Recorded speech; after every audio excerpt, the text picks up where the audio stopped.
What's up, everyone? It's Kanan. It's Jessie. And we are the Geeky Sane Couple, and welcome to our analysis of RWBY Volume 9, Chapter 7, the Perils of Paper Houses.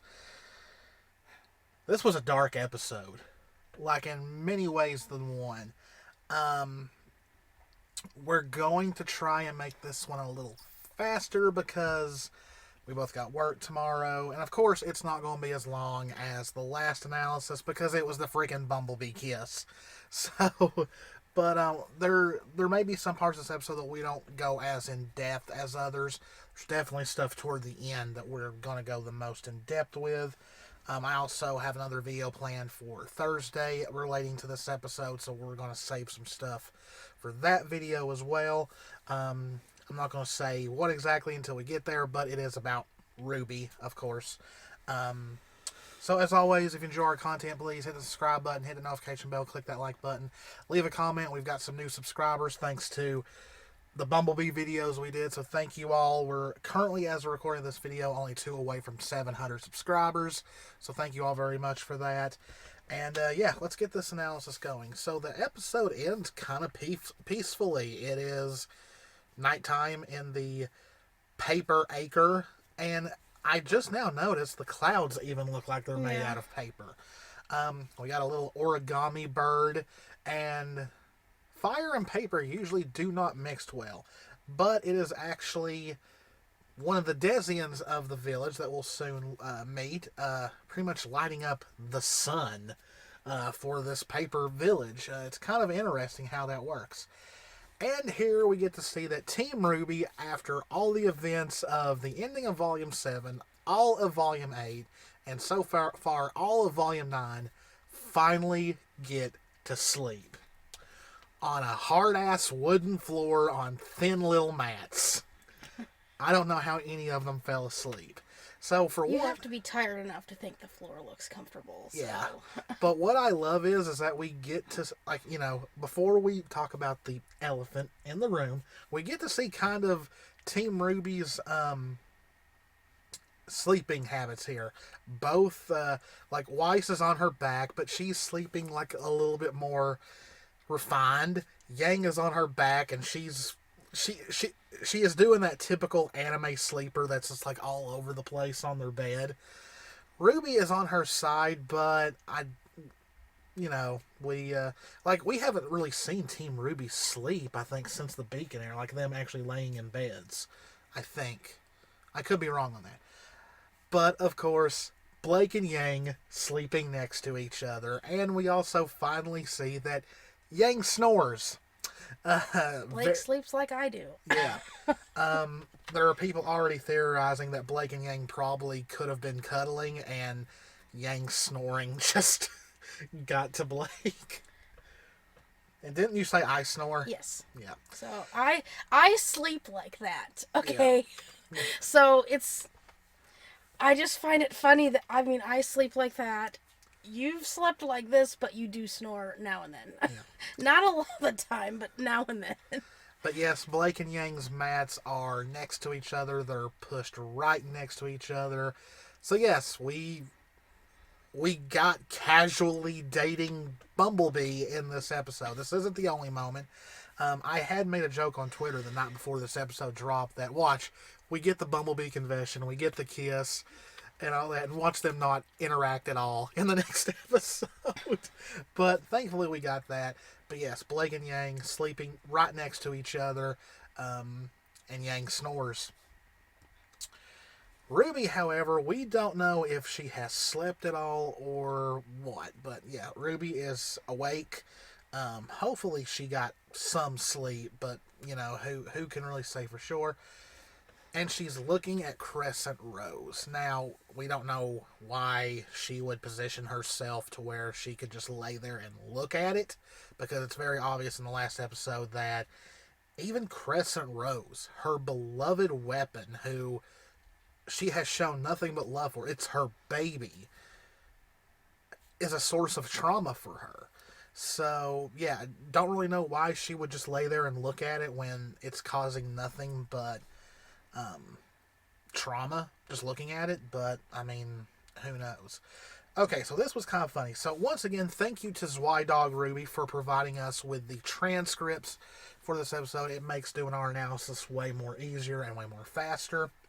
So Jean wakes up and screams, "I'm late, I'm late, I'm late." And of course, in our reaction, I even said, "For a very important date." Oh. So people have started theorizing that maybe Jean is the White Rabbit. I don't know about Jean himself, but since he has Juniper, which is a white jackalope, it could be a whole symbolization of the White Rabbit. It's referred to as the White Rabbit in this too. Yeah. And so, of course, him getting up in a commotion wakes up everyone.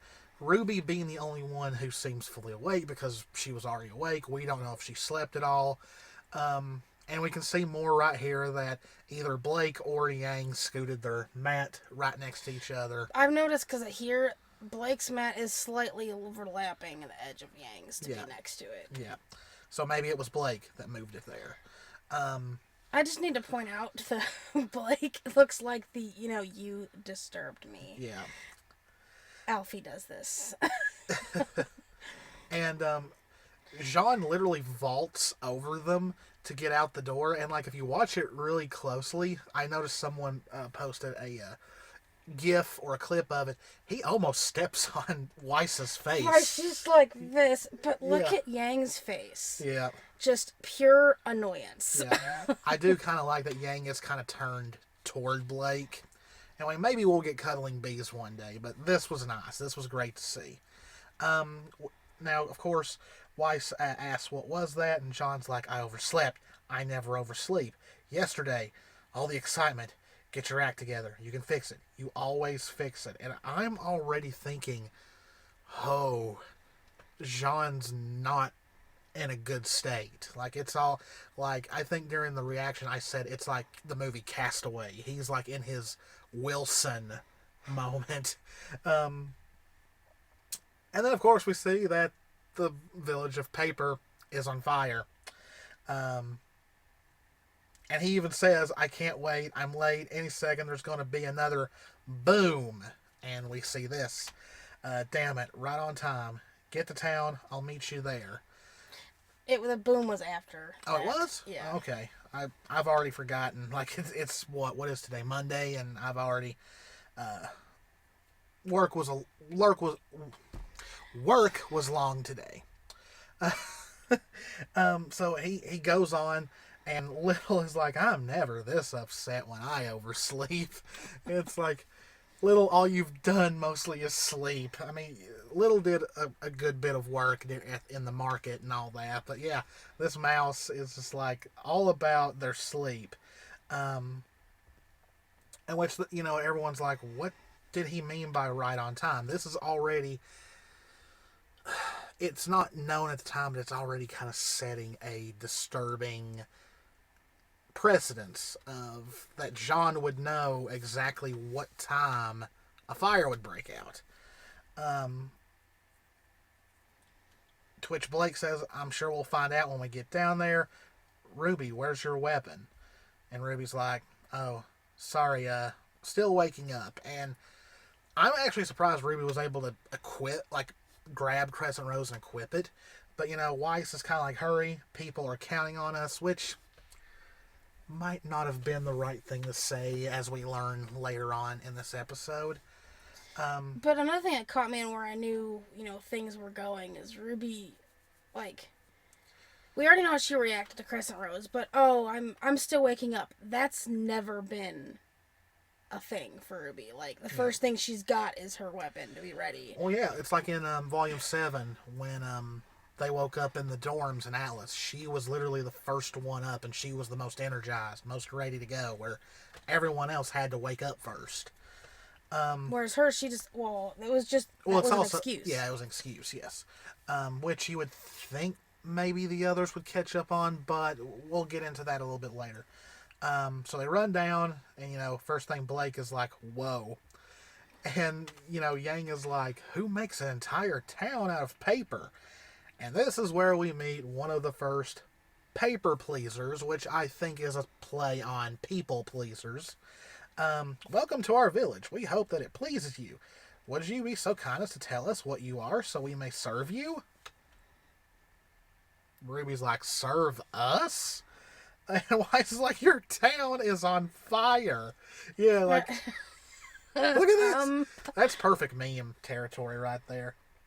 And the paper police are just like, oh no, we are quite safe. We have our hero. And John makes this hero's entrance of dousing this flame with a bucket of water. And then there's a yellow paper pleaser that comes in, says, great, 3 cheers for the rusted knight and his white rabbit. Yeah. That's what I'm saying. It was referred to as the white rabbit. You know, they're doing a whole hip hip, and John's like, stop, back off. There's water everywhere. You'll dissolve. And it's like walking toward the water, goes, hello, water, how may I serve you? And John's like, stop that. Yes, stop that. And John's like, I can't believe that almost happened. It's been ages since I missed the first fire. And they're, you know, Team RWBY's already kind of getting a little concerned here. And like, I don't know if it was during this time, but during the reaction, I was like kind of uncomfortable in a way. It was like, what is going on here? RWBY's like, do fires happen often? Oh, every day, Jean says. And I believe this is where he's like, silent, and then Yang's like, what? And he's like, oh, all right, I guess, introductions. And he goes into about the paper pleasers. He says they're probably the most polite, most hospitable after-ends around, because that's their purpose, is to be polite and hospitable and all that. Now, yeah, this is funny right here. We'll get to this in a second. When Alex left me to die, Juniper found help, brought me to the paper pleasers, who got me back on my feet. They work all day, not just serving travelers, but serving the land they live on too. They beautify it, make it a place of peace. Unfortunately, they're a bit clumsy, but that also makes them predictable. And right then, a paper pleaser is blown by the wind. Jean, without even really looking, catches it and then pulls rocks out of, I guess, a pocket he has and puts it on the paper pleaser. Says, hey, I told you to hold these. And the paper pleaser's like, thank you, brave knight. And this is where things get a little weird. He says, classic Ren. Yeah, that Ren. And Weiss is like, you named them after your teammates? And John's like, no, I named them after everybody. And I'm like, oh no. He has been here too long. And then this red paper pleaser walks up and says, hello, I'm the one called Ruby. What are you? And everyone's and Yang's like, hate that, because for one, that's her sister. But a lot of people were surprised by Blake's reaction, her getting like this pale purple look on her face in relation to it. And this is my personal headcanon. I think it might be because now that her and Yang are romantically involved, officially now, that maybe she's starting to see Ruby as a sister in a way. You know, we kind of got that sisterly moment in Volume 8 where Blake told Ruby that, you know, she really respects her and all that and looks up to her. So they might be slowly building to that eventually, because, you know, the end of this episode. But anyway, John's like, okay, the disastrous lighting of the morning lantern is dealt with. That gives us just enough time to strategize before the calming Pebble Tower crumbles, crushing the Koi Pond Dam and flooding the entire village. So I'm thinking, quick brunch? And of course, Little is like, I could eat. When, like, this mouse, I tell you, this mouse is like food and sleep. This mouse is like as far as eating goes, is like a mouse version of Goku. That is all Little wants to do, is eat and sleep. And so we go back to Jean's house, and he folds out this map, which is pretty much a map of the acres of the Ever After that he has been to. And as we can see, there's still quite a bit that he's not gotten to. There's one called Stinky Cheese. Green Chapel, I think one says. Swan Lake. Swan Lake. Like, really? Volcano. I'm guessing the one is the Jabberwocker, so I guess that's an acre of Jabberwockers. It's right next to the Paper Pleaser's place, which is not good. Crimson Castle, the Hunter Mice, which is, I'm guessing, where Team RWBY started. Because, they went to the Crimson Castle, then there's the garden. I can't read the one that's connected to the garden. It says, I think, Cake Acre. I would love to go there. And then the other one's something... Farming Flats, and then Blob. And then there's a triangle in the one, which... But I've seen maybe? There's a couple that have X's on them. Yeah. Maybe they don't exist. I don't know. But John says, over the years, Juniper and I have been systematically exploring as many of the nearby acres as possible. You think you've seen it all here? Let me tell you, you haven't. There's also a circle on that very top one, too. Yeah. And, of course, the tree in the middle. And so there's food. I have no idea what this is. They look like, to me, they kind of look like little, pizza cups. I don't know, but Little likes them. Little is eating the whole entire time. Well, before this plate got set down, an empty one, and then the way Little was acting, that they had just finished other ones and eating again. So Blake asks, what exactly have you been looking for? And John says, anyone or anything that might be able to take us back home. And Weiss says, okay. And what have you found? And he's like, so far, not much. But I've got a really, really good feeling about this 1 acre we saw with a bunch of pyramids. Which would be the triangle. Yes, which would be the triangle. So Yang's like, sorry, I'm just trying to make sure I follow. Do you have any leads at all? Any other plans? And John's like, this is the plan. Look, I'm sorry I didn't solve all their problems by myself, but I can't just run off and let them die. Yeah, we'll get to that in a minute. But between protecting the village, searching for you guys, searching for an exit, we've got a really tight schedule to keep. Or rather, you've got a tight schedule to keep. And that was the last picture. And Weiss was like, excuse me? Yep. And John's like, this is the schedule of the catastrophes that befall the village every day. Or at least they would if it wasn't for me and Juniper. And it's a to-do list. It's a honey-do list. Pretty much. With this, you guys can save the day, no problem. Which means I can go out and to keep searching without any interruptions. So he is literally putting his to-do list in their laps while he goes and adventures. And of course, he also goes on, guys, this is it. Look, if there's one thing I've learned after all these years, is that patience pays off. It's why we're finally back together. I know I can find us a way out, okay? I know it. I know it. And then, of course, he starts saying, this isn't crazy. I'm not crazy. It's like, oh boy, John, are you sure about that? Because you're scaring me a little bit. Clears his throat. This isn't crazy. It's easy. We still got time before the Pebble Tower falls. How about I saddle up Juniper and show you around myself? Point out some of the clumsier papers. Then chuckles and said, oh, just wait till you guys meet Neptune. And I'm like, oh, boy. There is so much wrong here that, I get what John's trying to do, but it's a little concerning. So, once again, Yang says, damn it. She says, damn it, John, this isn't a plan, it's a to-do list. Which, like I said, it's a honey-do list. Which, we get some more dating bees here. Blake putting her hand on Yang's and saying, he's obviously been through a lot. Which Yang agrees. But Blake says, we can be frustrated later. Right now, John needs us, and we still need him. We just can't count on him. And I believe it's between this and what Weiss says when, RWBY is just sitting here silent, not saying anything. She's kind of got a glare on her face, and Little is the only one that notices.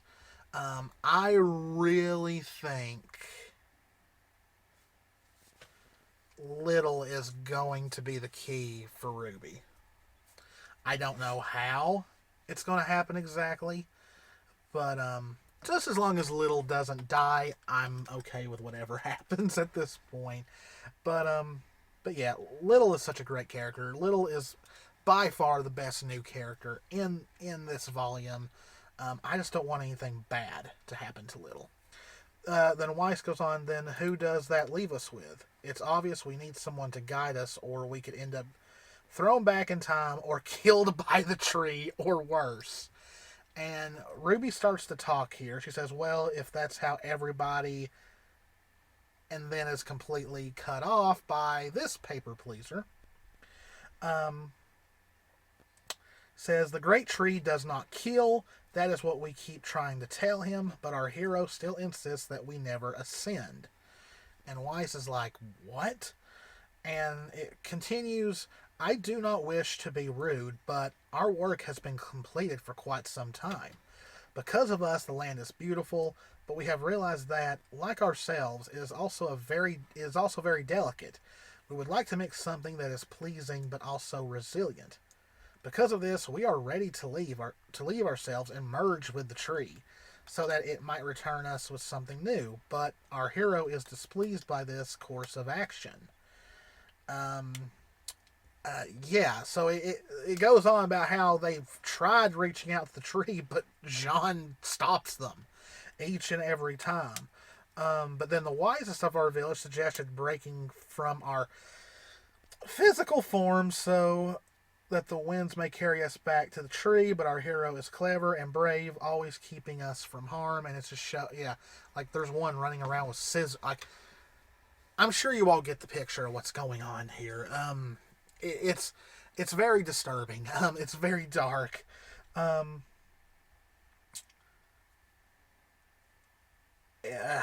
can't say it because of YouTube guidelines, but the paper pleasers are pretty much trying to commit. Yeah. Yeah. Which I would have reacted way differently. I'd have been like, oh, I want to leave now.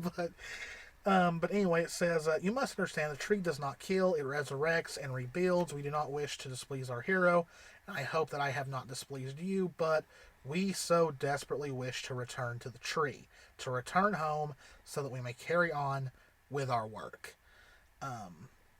And Yang is like, return home, huh? And and it's wild, but in this whole scene, Weiss, Blake, and Yang are paying attention, taking in this information, and RWBY is not, like, she may be listening, but she's not reacting to it at all. Like, it's, yeah. And the paper pleaser goes on, oh, do not be sad. The wisest are going to topple down the Pebble Tower today. I'm sure it will break this time. And it's like, what? And Weiss says, what makes you so sure? The paper pleaser's like, nothing. And then Yang says, that's so sad. Weird, but sad. Yang, it is not sad. It is dark. Like, whew. But it also, and Blake says, but it also means John might not be totally right about the tree. It's not death, it's rebirth. But it's also like, but what would it do to you all since you're not from the ever after? Like, that's the question. And then Weiss says, from the certain perspective, maybe, but what happened to Lewis then? Jean said, and then Yang brings up, Jean wasn't there. The cat wasn't even there. None of us know the full story, and we'll never learn anything if we're babysitting these villagers. We have to convince Jean to let them go. And Weiss is like, but how? He's clearly not all there. Right when Jean is standing there. And he says, is that what you think? He leaves, and of course they follow him. Yang says, but what if the cat was telling the truth? Maybe not about everything, but at least about the tree. And John said the tree is the last thing that you should listen to them about. They're just doing what they're designed to do. They don't care what happens when you go there. Blake says we're not listening to them. We're listening to the afterins. And they're telling us that the tree is nothing to be afraid of. That they want to go. And Jean kind of goes on a tangent here. They don't know what they want. You've seen the way they act. Nothing here is that straightforward. Okay, Afterans are all either too clever, too stupid, or too crazy to trust. And I felt that made me sad. yeah, they all make sad noise. And it's like, John, chill out, man. It's. Ugh. Then Weiss says, then why do you care so much about the village? And John screams, because I can actually protect these people. So it goes back to John feeling like a failure. He failed to save Pyrrha at Beacon. He failed to save Penny at Atlas.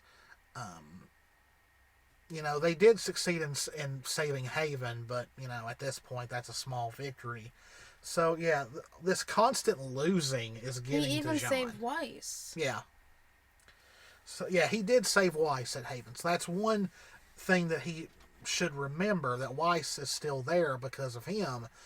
But I just think losing Pyrrha, who was technically the love of his life, then having to do what he had to do to Penny, which is very traumatic, and then having to live with it alone for all this time, it's warped him in a way. I'm not saying Jean is evil or anything, but he definitely needs some help. Anyway, there's an explosion, and it's the Jabberwockers, or aka Neo's clones of the Jabberwockers, which the paper pleasers scream like, it's the Jabberwockers. If they eat us, we can't ascend. They don't say that, but that's me providing commentary. John, they found us. I am not letting them down, and there is this cool moment where Juniper runs by and he just grabs Juniper and goes off. Yeah, just holds his hand up and off he goes. Yep. And Weiss says, if those walkers make it down here, those Afterans will never ascend. And Blake says, and we won't run this time. Also, once again, interesting colors behind Blake and Yang. But, once again, RWBY not really even paying attention to what's going on. And Little, once again, is the only one that's noticing. So Jean starts the fight with the Jabberwockers, and Weiss comes to help him. So this is interesting. Weiss doesn't have her partner. RWBY is not taking part in the fight, which is supposed to be the person she fights the best with. So she has to fight with Jean in this one. And, of course, Yang says, stay focused, and the animation in this fight scene was so good. It was so crisp. It was so fluid. And this being Blake and Yang's first fight together as lovers kind of shows. They're way more in sync now than I think they ever were. This was cool. Yang using her semblance very briefly, but it only does it when she activates. It doesn't stay like that anymore, which means she's definitely got a huge hold on her semblance now. It's interesting. Compared to the past. It's interesting, okay? I actually read this on Twitter, and I had not picked up on this. Notice that Yang's eyes are not red. They've actually not been red while she's used her semblance for a while. They were red when she activated it to protect RWBY from Neo in Volume 8, but it's because they only turn red when she is angry. When she is under control of it, they turn like an orange. So it kind of goes into the Super Saiyan kind of thing. But I really liked that. This is great. To me, this is another symbol of yin and yang. It's kind of a yin and yang symbol in a way. Apparently doing a move like that, rolling off someone's back, is very hard to pull off. But yeah, Blake and Yang were amazing here. This was some of the best fight choreography I have seen in RWBY. The fight scenes in general in Volume 9, when we've had them, have been really, really good. I like the thing here that Yang literally break dances out of its hold. And, but yeah, Blake and Yang take out this Jabberwocker easily. Though we do notice that these clones that Neo has created are not going down as easy as they usually do. Now, Jean and Weiss are not exactly fighting as fluid because they usually don't fight together. But at this point, we only see them four fighting. I mean, we don't see that RWBY is just standing there. Yeah, well, Jean has went so long without an actual partner. You know, his partner was Pyrrha. So that's why in like volumes 4 and on, he kind of took like a strategist role. But he still can fight on his own. But this was interesting, you know, seeing Weiss and Jean fight together. I really like that the Jabberwocker sends Weiss up, and she uses a gravity glyph to catch herself pretty much. And then this happens, the Jabberwocker knocks... Oh, I missed the other one. I caught it. It was, I must not have saved. And it's the next one. I thought it was this one. Yeah, the Jabberwocker knocks Jean's half-sword out of his hands, and Weiss is able to grab it and use the gravity glyph to flip herself and throw it back to Jean. So that was really cool. And we also see that Jean's shield still has dust in it. So either he's rationed it or it just lasts. It's just lasted a long time. Maybe the Ever After had some kind of effect on it. We don't know. There's still things about dust we don't still fully know. But this was important because Jean sees that RWBY is not moving an inch. She's not taking part in the fight. So this was another cool little thing, you know. Still, Blake and Yang fighting together. Jean is riding over to get his half sword, his broken sword, and RWBY starts to have an attack, pretty much. I don't know if it's a panic attack or an anxiety attack. I don't know if it's one or the other, but like seeing everyone fighting is enough to like give her flashbacks to like the fight in the Crossroads and all that. She looks down at Crescent Rose, and it's like she's scared to use her own weapon. And then, of course, a Jabberwocker tries to attack her, and it's saying its usual things: death, hate, thinking, waiting, wanting, drooling, craving, tasting. It's like, oh, calm down. She is able to at least cock the Crescent Rose in its gun form, but she can't act. I noticed that. Looks so calm and collected. Right above on the side of her face. Yeah, she's crying. She's tearing up. Like she is like just completely scared to use her weapon or even fight. And then she starts seeing things. The Jabberwocker turns into Cinder, and then heartbreakingly turns into Penny. It's like, oh, that's not cool. That's not cool at all. Okay, I was wondering what was behind her, but it pins RWBY to the ground, like she's completely frozen, and then she sees Salem. So, yeah, like RWBY is like she's hallucinating, which I don't know if can you hallucinate during a very bad anxiety or panic attack, or is this more? It's more. You can still.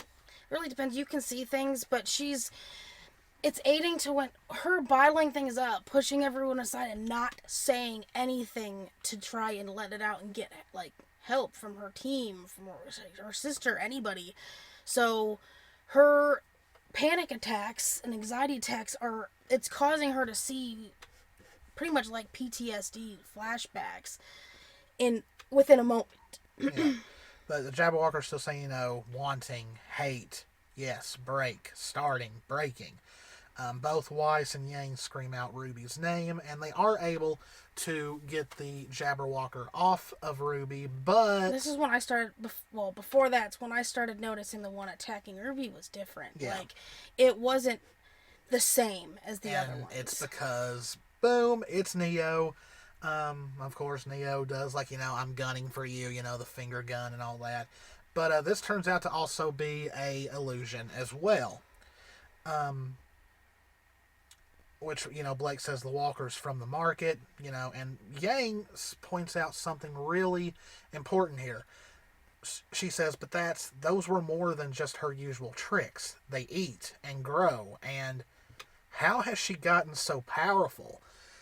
So we're led to, it's like, okay, so maybe, it was stated when we first saw Neo about making the clones and all that, that she has always been able to do that. It was stated in the Roman holiday novel, but maybe it's stronger than it was. Like, we don't know if her semblance fully evolved or if it's an effect of the ever after, but like, how has she gotten so powerful? I don't know if like the more these clones like eat, she gets the power up from it. I don't know. I had a slight theory after we had watched it, and I was after we started recording that. I mean, it's obvious it could be far off, but going back to like the intro, how they keep having her Neo show up and then it switching to Alex. I don't know if maybe it's possible. Maybe Alex is somehow a descendant relation to her, or there's some connection or something Alex did had caused this connection when she ended up there. Like, I know it's kind of far off, but it's definitely something to think about. Like, it could have that effect of why this is, or she's getting stronger like that there, or it just could be the ever after. Yeah. So once again, we like we said, we pointed out that Jean saw that Ruby was doing nothing, and Jean says, after Yang asks about Neo, Jean says, "Well, she didn't do it by standing around. I know you may not care about protecting this village, but you could at least help your friends when they're in danger." And he goes to hand her Crescent Rose, and Ruby literally jumps back like she's scared of it, and it just falls to the ground. Which Yang does say, like, Ruby, are you... She tries to say, "Are you okay?" But then she's interrupted by the paper pleasers knocking down the tower and breaking a hole in the dam, which John freaks out, saying, "Oh, no, no, what time is it? No." And screaming no, and the place is completely flooded, and since they are made out of paper... When the water came in, you could see them riding into the waves, so, yeah. I mean... But, like, they did it themselves. They literally flooded the whole entire village. So everyone comes over to comfort John, even Juniper. Juniper rubs up against him. Blake's like, "Oh, John," and John's like, "I couldn't save them. I was supposed to save them, and they're dead." And Yang says, "No, John, they're gone, but they're not dead. They'll be back." And Weiss says, "Yeah, it's what they wanted. Right, Ruby?" And Weiss is not looking to Ruby for, like, a leadership moment. She's trying to include her in the conversation, but that's not how Ruby takes it. Ruby says, "Why are you asking me?" And Blake's like, "We just..." And here's where begins Ruby's breakdown.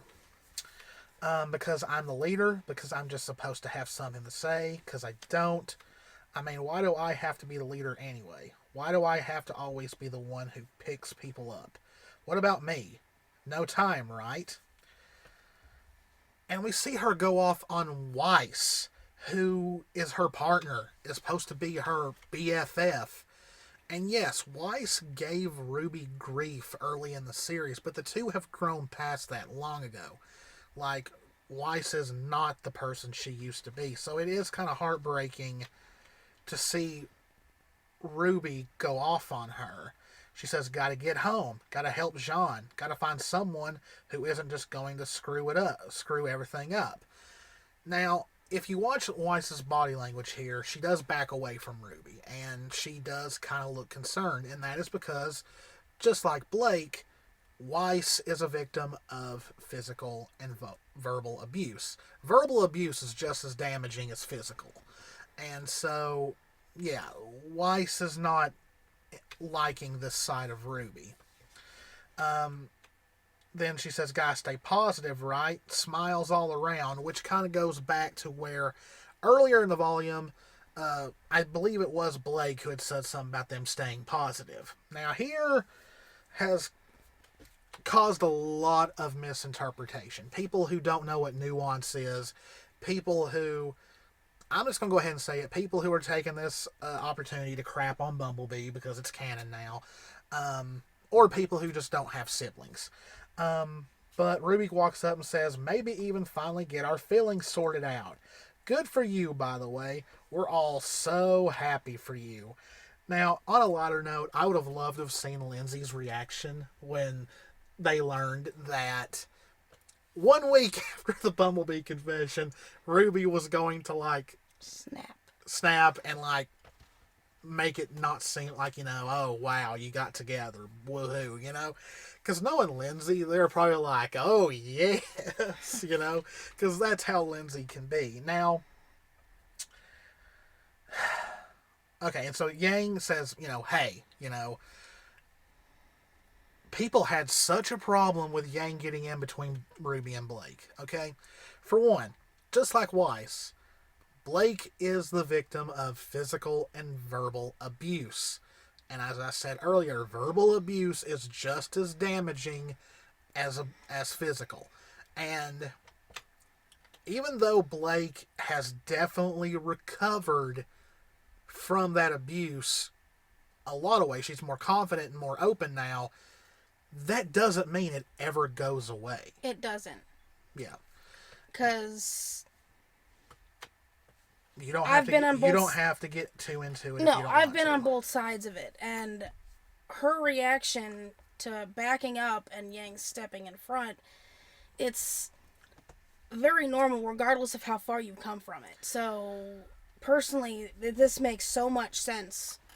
And being an older sister, Yang going, hey, that's enough. That term is something to try and get a grounding point in your sibling. Like, yeah. Well, I've fought with my sister, so I mean, it's also like Blake knows that Ruby is not going to attack her or anything. But if someone is walking towards you and yelling at you, and you're a former victim of abuse, it's going to bring that back.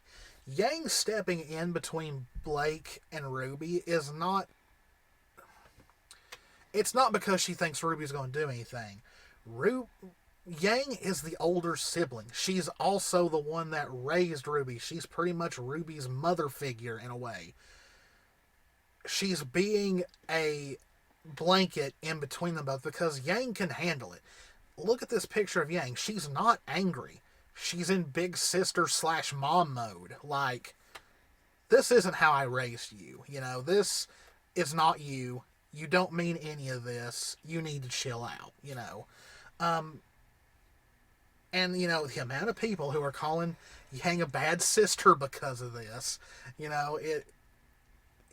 we know the real reason why people are dunking on Yang here.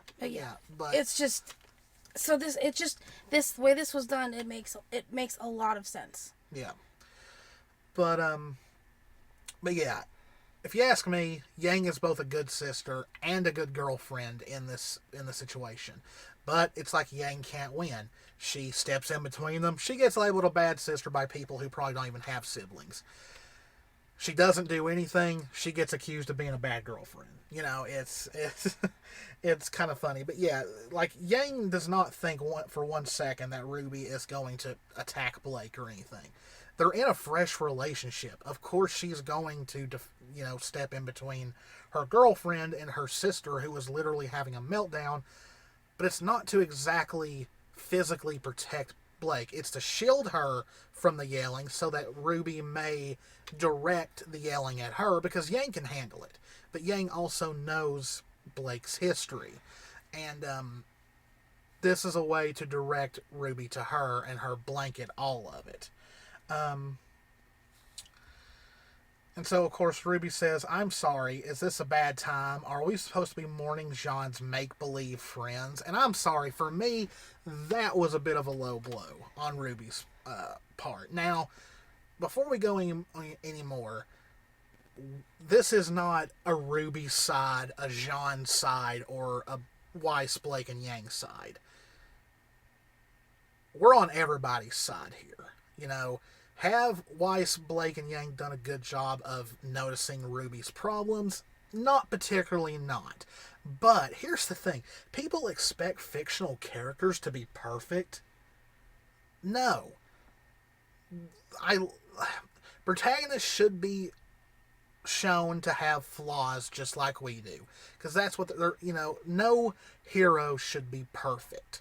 So you're going to make mistakes. They have asked several times in the volume if RWBY is okay. And either they've been interrupted or RWBY just hasn't answered.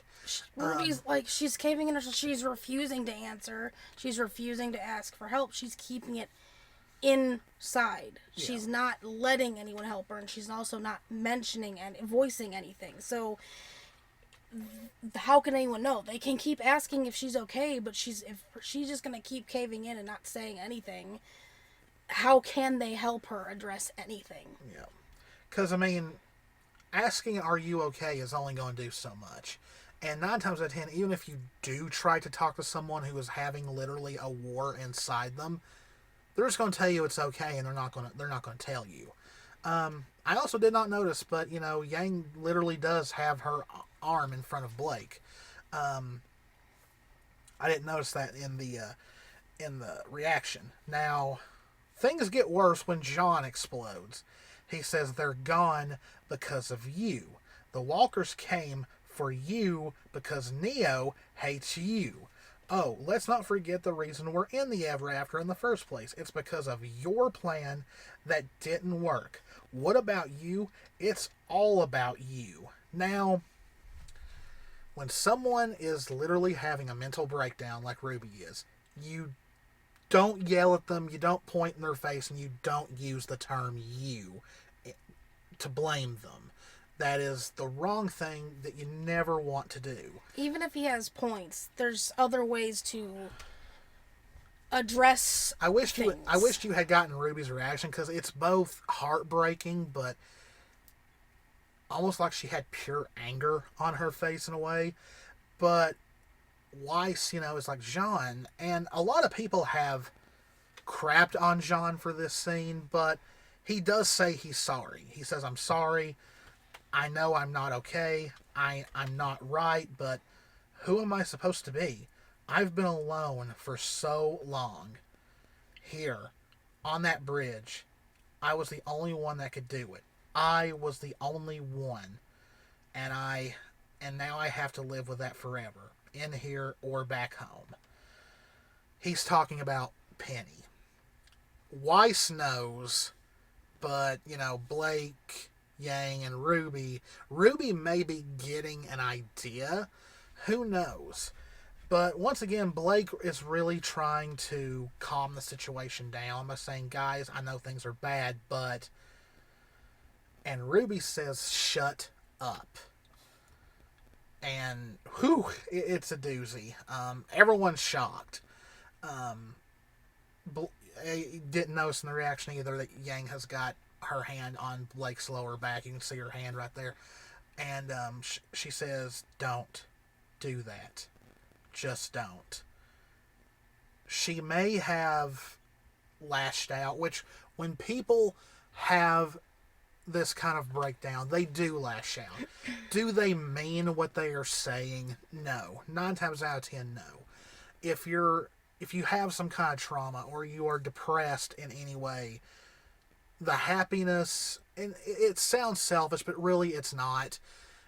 The happiness of others angers you, and 9 times out of 10 you will respond in anger or sadness. But this right here, her saying, don't do that, just don't, with tears running down her eyes, this is where RWBY has truly broken.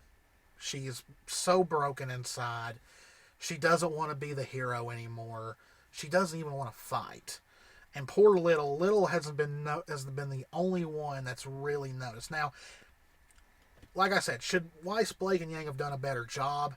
Probably, but they obviously know something's not right. But again, like I had said, RWBY just passing it off. It's not like they can really get much more to figure anything out. They've also been really focused on just trying to get home. Which I'm guessing, just like throughout the rest of the series, they just thought that RWBY could handle it, because that's how RWBY has always done things. Now, right here is Little reacting to RWBY speeding off. RWBY does run away from the group. Now, technically this is technically one of the better things she could have done before she said more that she would regret.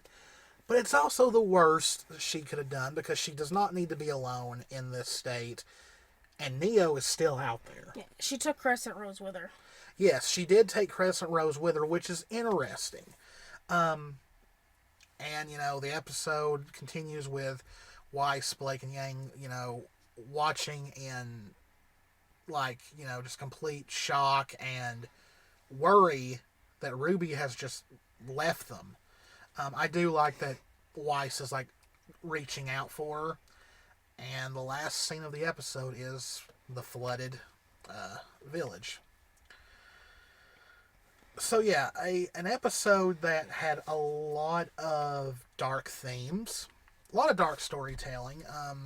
People for a while had been wanting RWBY to lose it, but there have been many stories, whether it be video games, anime, books, movies, television, where the main hero has had somewhat of a breakdown. They don't want to be the hero anymore, but it's really part of their character arc. It's a form of character development. And what did we hear in the trailer before Volume 9? What if you could just leave Ruby Rose behind? I do think Ruby is going to be changed by the end of this volume, but it's going to be more to who she needs to be to finally face off with Salem. Everyone so far has had their moment of Not an outburst or a breakdown, but everyone's had something that they needed to do to move past. In other parts of the series. Yes, and the thing is... But they mostly went through it alone. Yeah, and the thing is John, he's past the point where Ruby's at, because now he's admitting, I know I'm not okay. So he's definitely not okay. He's needed his part to move forward too, which he hasn't had really. No, we still don't know what Jean's fate is going to be. No, but you get what I mean. So this is his thing too, but he's obviously further past because he understands. No, I'm not okay. Yeah, but in Ruby's just. She's not even vocalizing anything. She's just not even... She's, tuning people out, so... Yeah, because Weiss, Blake, and Yang, they all went through their major moments, around the Volume 4 era, Volume 5, where Weiss went through that amazing character development. Yang went through, losing her arm and recovering from that, and Blake went through her character arc. So all of them have kind of already been through that, but RWBY really never did. Right after Beacon, she set off, and never really took the time to really sit down and really mourn the friends she has lost. Even though she was not... RWBY was sad, at the beginning of this volume, but really learning about Penny's death and her passing out, that's where it really seemed to have started. Because when RWBY met Little, RWBY was kind of acting like herself in a way. And there have been other moments of this volume where she has acted like herself, mostly because of Little. Little has gotten more smiles out of RWBY than anything else in this volume. And that's one important thing to remember. Little is still with RWBY. Little is the key to RWBY finding her hope. Remember, the Jinxie Peddler feel enough hope to fill this jar, and when Little eventually stole what later became Penny's sword, Little appeared in the jar. That's foreshadowing. So yes, Little is going to be the key. But yeah, very interesting episode. Sadly, one that a lot of people are misinterpreting. Yang's gotten a lot of hate after this episode. John's gotten a lot of hate for this episode, and of course, people are blaming Bumblebee as usual.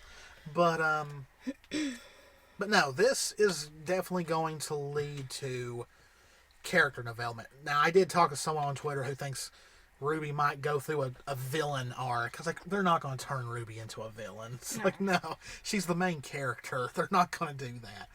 But yeah, I have a feeling next episode might be more of just a RWBY episode. Who knows? A RWBY and Neo episode, maybe.